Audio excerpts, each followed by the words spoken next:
Good morning everyone. आज हम लोग देखेंगे नागवंशी शासन व्यवस्था। जैसा कि पिछले वीडियो में ही हम लोग बात कर चुके हैं, मदरा मुंडा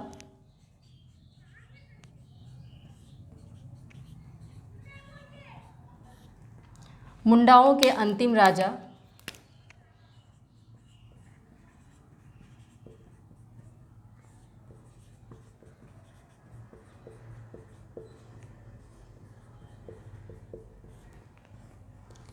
इन्होंने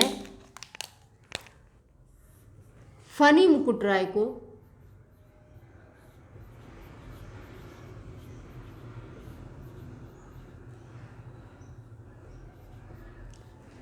छोटा नागपुर खास का शासक चुना। मदरा मुंडा ने फनी मुकुटराय को छोटा नागपुर खास का शासक चुना और यहाँ से शुरुआत होती है नागवंश का। तो नागवंश के संस्थापक फनी मुकुटराय।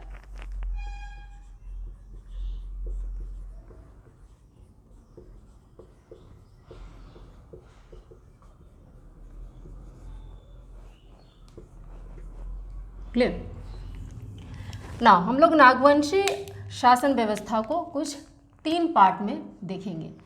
पहला पार्ट प्रथम शताब्दी से लेकर, जो कि 64 AD ईस्वी या फिर 84 AD, कहीं कहीं आपको 64 मिलेगा या कहीं आपको 84 AD मिलेगा, से लेकर 1585 AD तक की बात है। प्रथम शताब्दी से लेकर 1585 ईस्वी तक मुंडा शासन व्यवस्था की तरह नागवंशी शासन व्यवस्था भी चला। इन जाहिर सी बात है, फनी मुकुटराय मदरा मुंडा के एडॉप्टेड सन थे। मदरा मुंडा ने ही फनी मुकुटराय को छोटा नागपुर खास का शासक चुना था, तो ये मुंडा शासन व्यवस्था का ही इन्होंने विस्तार किया। क्लियर। तो मुंडा शासन व्यवस्था की तरह ही काम किया।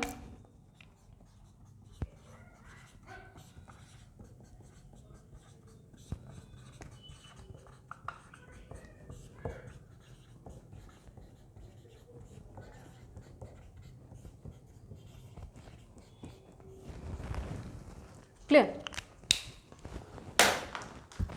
ना। सेकेंड पार्ट हम लोग देखेंगे 1585 1585 ईस्वी से लेकर 1765 AD तक ना। यहाँ मुगलों का झारखंड में प्रवेश हुआ। ये हम लोग कह सकते हैं मुगलों का झारखंड में प्रवेश।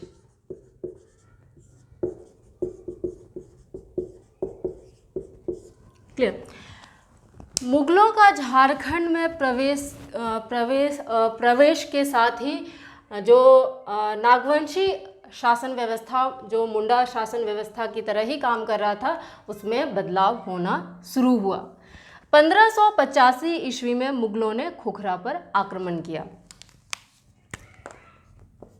1585 ईस्वी में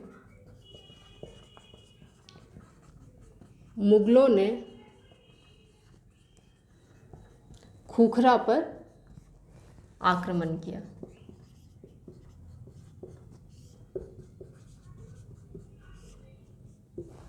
क्लियर। आगे देखते हैं।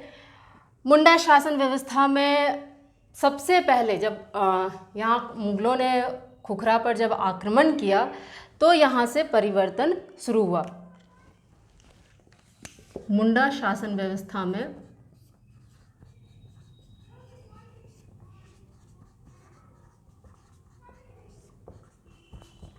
प्रथम प्रभावकारी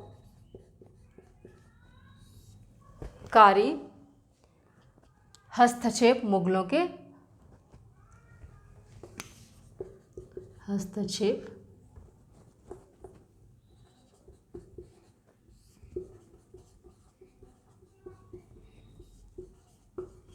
मुगलों के आक्रमण से ही शुरू हुआ। मुगलों के आक्रमण।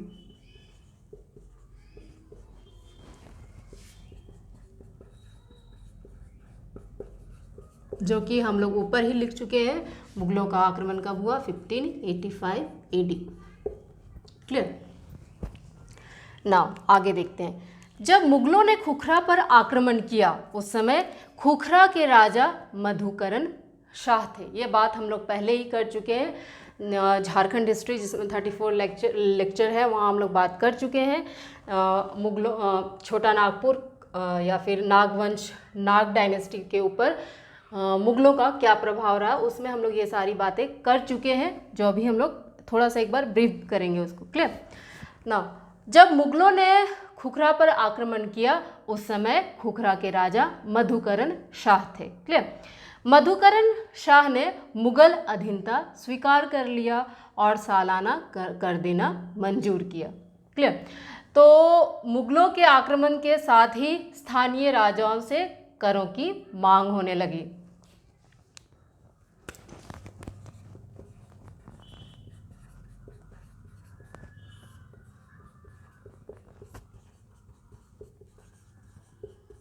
करों की मांग। क्लियर? और स्थानीय राजा, जैसे कि जब खुखरा पर आक्रमण हुआ तो खुखरा के राजा मधुकरण शाह थे, उन्होंने भी मुगलों की अधीनता स्वीकार की और कर देना स्वीकार किया। अब ये कर नियमित कर बन गया और इस नियमित कर को मालगुजारी, जिसे मालगुजारी का नाम दिया गया। इस नियमित कर को, जो बाद में ये अनियमित था शुरू में, लेकिन बाद में ये नियमित कर हो गया और जिसे मालगुजारी का नाम दिया गया। मालगुजारी, ये क्या है? नियमित कर।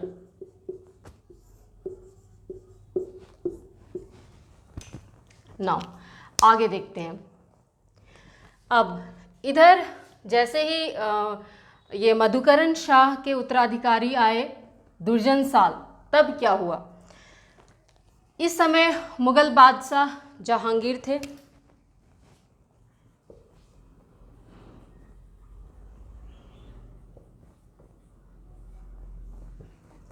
और दुर्जन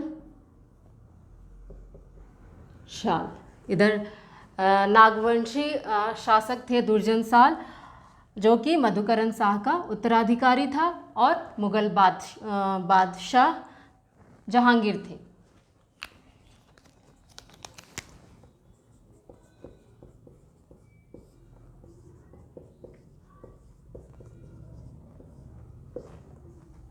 कोकरा या खुखरा, दोनों नाम मिलेगा आपको। कोकरा के नए शासक दुर्जन साल थे। क्लियर? अब दुर्जन साल ने कर देने से मना कर दिया। ये इन्होंने मुगलों की अधीनता को ठुकरा दिया और उन्होंने सालाना कर देने से मना कर दिया। इसका परिणाम यह हुआ कि दुर्जन साल को बंदी बनाकर ग्वालियर किले में भेज दिया गया, जहां वह 12 वर्षों तक कैद रहे। क्लियर? फाइनली ये हीरे की वजह से ही कैद में गए और फाइनली हीरे की वजह से ही ये कैद से छूटे। कहा जाता है कि जहांगीर के दरबार में हीरे की परख के लिए दुर्जन साल को बुलाया गया, क्योंकि दुर्जन साल हीरे के पारीख थे। क्लियर? तो इन्होंने हीरे को अच्छे से बता दिया, ये उसकी जेन्युइननेस बता दी, तो इनको उससे खुश होकर जहांगीर ने इन्हें मुक्त कर दिया। ना ही मुक्त कर दिया बल्कि इनकी सत्ता को भी वापस कर दिया। और उन बदले में दुर्जन साल ने 6000 रुपये सालाना कर देने की सहमति की। क्लियर? तो हम लोग लिख भी सकते हैं, दुर्जन साल ने मुगलों की अधीनता को ठुकरा दिया। दुर्जन साल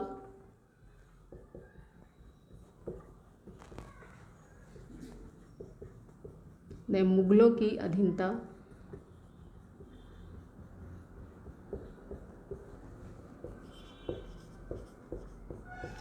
ठुकरा दिया और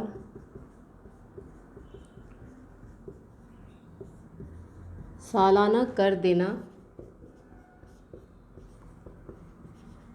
बंद कर दिया। क्लियर। परिणाम स्वरूप दुर्जन साल को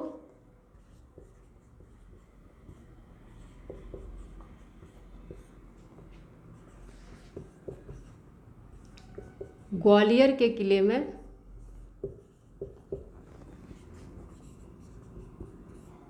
12 वर्षों तक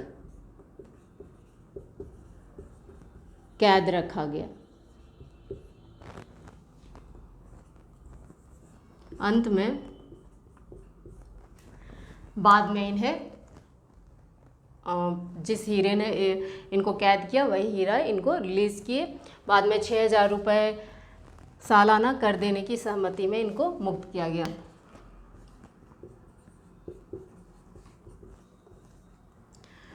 हम लोग ये बातें पूरा डिटेल में डिस्कस कर चुके हैं। सालाना 6,000 की सहमति पर इनको मुक्त किया गया। क्लियर।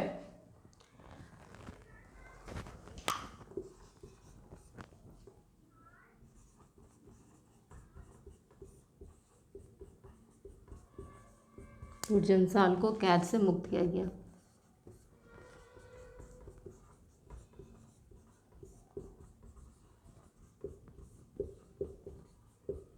क्लियर।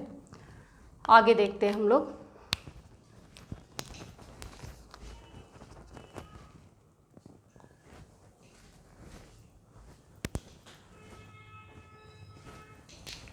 आगे देखते हैं हम लोग ना नागवंशी राजाओं पर कर बढ़ता गया, लेकिन यहाँ अपनी प्रजा से कर लेने का कोई नियम नहीं था। लेकिन नागवंशी शासक पर कर बढ़ता गया, जिस वजह से इन्होंने अपनी प्राचीन व्यवस्था को बदलकर लोगों से कर वसूलना प्रारंभ किया। तो नागवंशी राजाओं ने मानकी को, जो हम लोग पहले ही देख चुके हैं, मुंडा शासन व्यवस्था में मानकी थे, लेकिन यहाँ नागवंशी शासन व्यवस्था में मानकी को भूइंयर कहा गया। ये हमारे लिए इम्पॉर्टेंट है। मानकी को नागवंश के लोगों ने भूइंयर कहा। क्लियर। ये पढ़ा के प्रमुख होते थे नागवंशी शासन व्यवस्था में। मुंडा शासन व्यवस्था में हम लोग देख रहे थे ये पट्टी के प्रमुख थे, लेकिन यहाँ नागवंशी शासन व्यवस्था में ये पढ़ा के प्रमुख थे और मानकी को नागवंश के राजाओं ने भूइंयर कहा। क्लियर ना। भूइंयर तो जब ये कर प्रजा से लेने लगे तो भूइंयर का काम रह गया मालगुजारी वसूल करने का। मतलब राजा ने भूइंयर को मालगुजारी वसूल करने का आदेश दिया।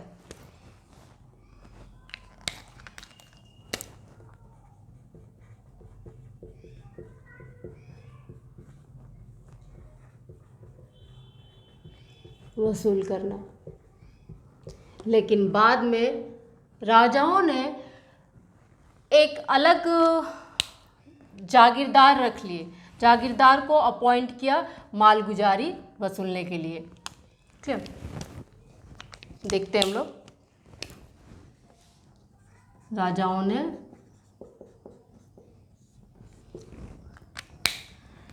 जागीरदार अपॉइंट कर लिया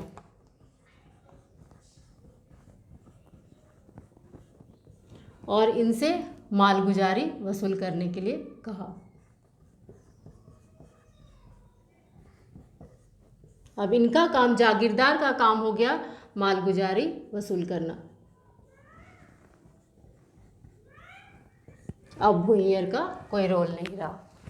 क्लियर। लेकिन जागीरदार कर वसूलता था, लेकिन जब जब मुगल मांगते थे तभी ये राजाओं को मिलता था, या फिर फिर उसी का कुछ पार्ट फिर मुगलों को दिया जाता था।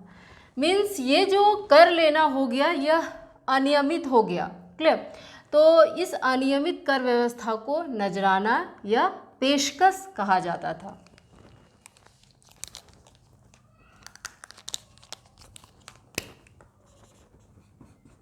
अनियमित कर,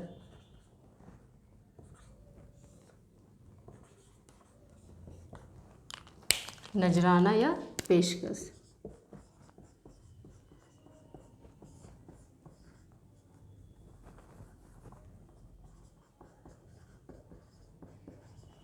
ये हमें याद रखना है।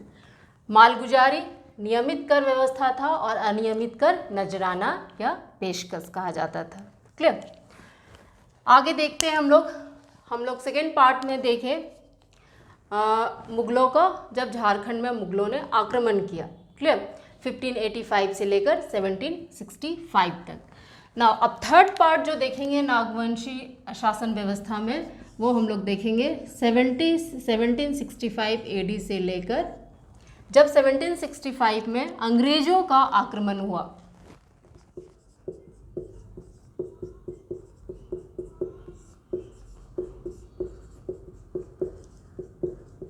क्लियर।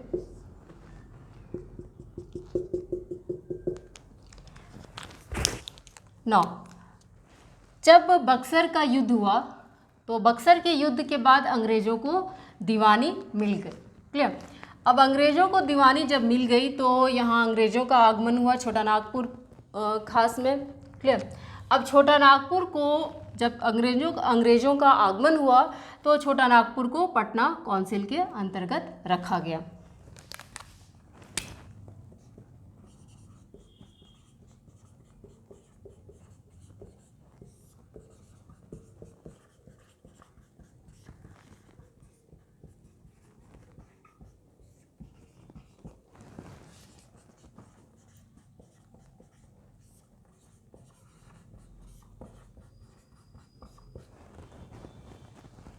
क्लियर। आगे देखते हैं, लेकिन ये मूलतः फोर्ट विलियम के अधीन था।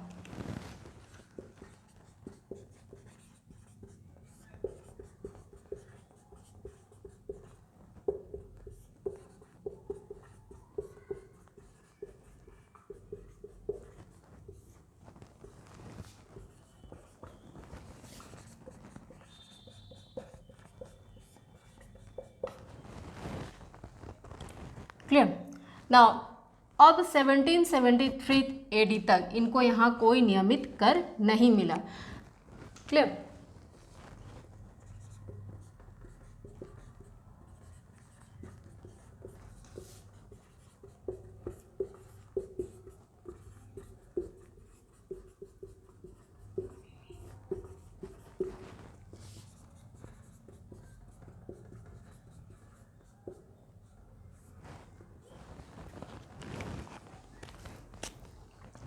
नाउ 1775 AD में SG विटली को प्रथम सिविल कलेक्टर नियुक्त किया गया।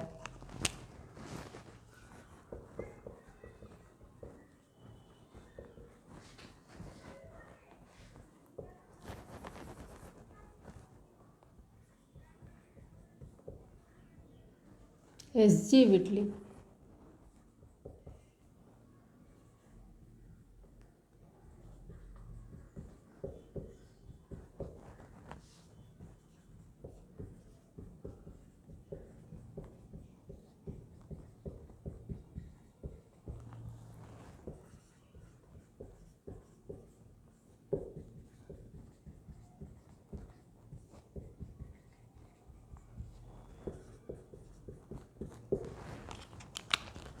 यहाँ का प्रथम सिविल कलेक्टर नियुक्त किया गया। क्लियर।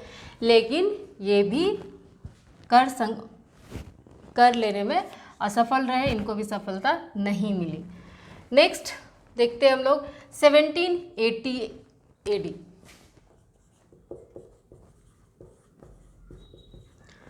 1780 AD की बात करें तो यहाँ रामगढ़ रेगुलेशन डिस्ट्रिक्ट एक्ट बना।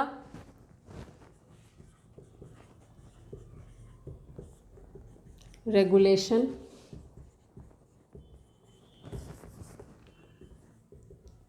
डिस्ट्रिक्ट एक्ट बना। क्लियर। इस एक्ट में चतरा, रामगढ़ और छोटा नागपुर खास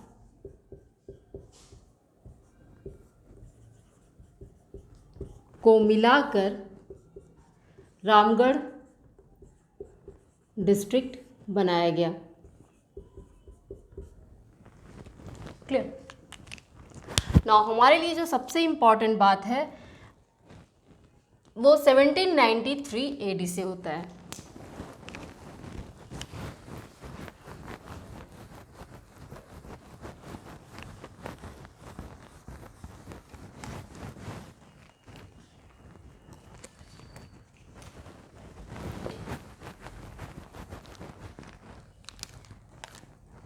नेक्स्ट है 1793 AD ईस्वी। 1793 AD में स्थायी बंदोबस्त आया।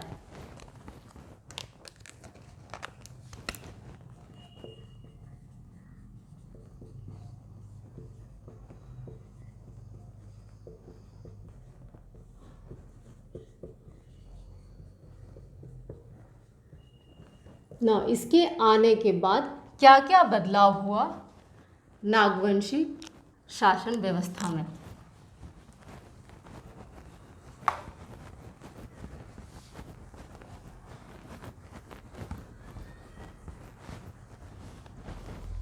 क्लियर।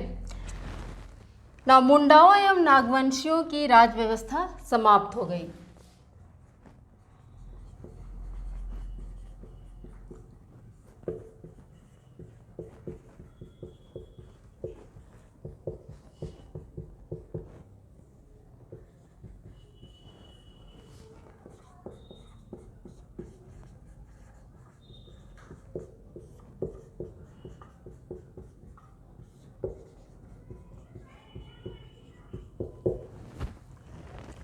क्लियर। राजा जमींदार बन गया, राजा को जमींदार बना दिया गया।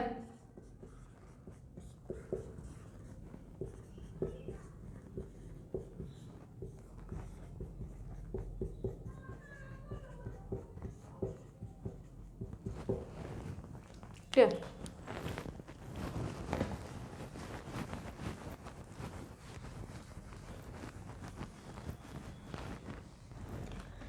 आगे देखते हैं। जागीरदार प्रथा जमींदारी प्रथा में बदल गई।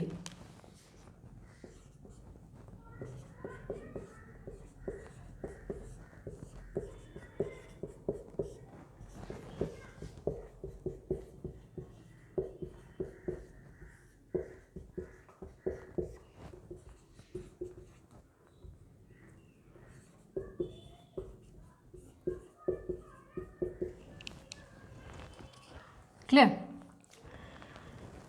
अब यहाँ से अंग्रेजी राज व्यवस्था शुरू हो गई।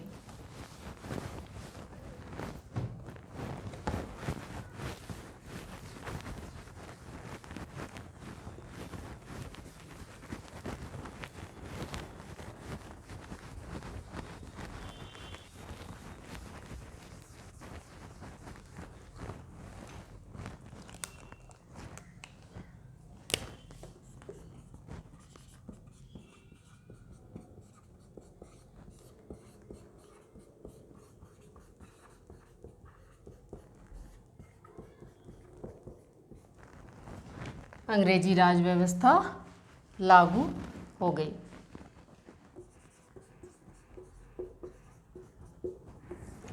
क्लियर। तो यहाँ से राजा महाराजा अंग्रेजों के लिए बस कर वसूलने वाले माध्यम मात्र रह गए। ये कुछ हो गया हमारा नागवंशी शासन व्यवस्था। That's all for today. Thank you.